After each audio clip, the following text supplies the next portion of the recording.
Here we go!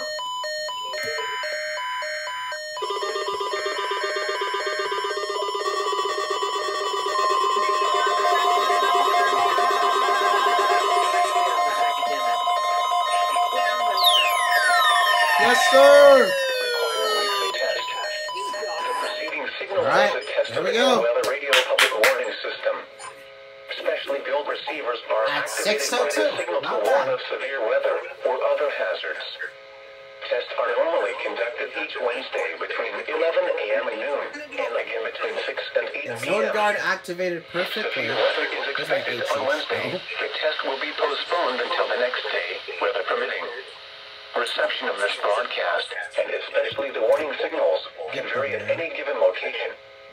This variability, normally more noticeable at greater distances from the transmitter, can result even though you are using a good quality receiver in perfect working order. Warning alarm tones are activated on transmitters for counties where the signal is reliably received, in sufficient strength for consistent and dependable service.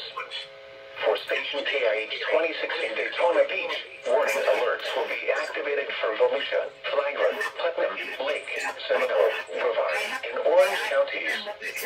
For station KIH63 in Orlando, warning alerts will be activated for Brevard, Lake, Orange, Osceola, Polk, Seminole, and Volusia counties. For station WXJ70 in Melbourne, As soon as I said they could test any second, that's when they tested. Indian River, Orange, and Osceola counties. For station WWS69 in Fort Pierce, warning alerts will be activated for Indian River, 69. Okeechobee, and St. Lucie counties. This has been a test of the NOAA Radio Public Warning System. Alright.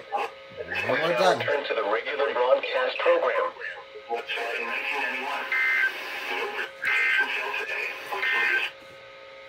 The Orlando International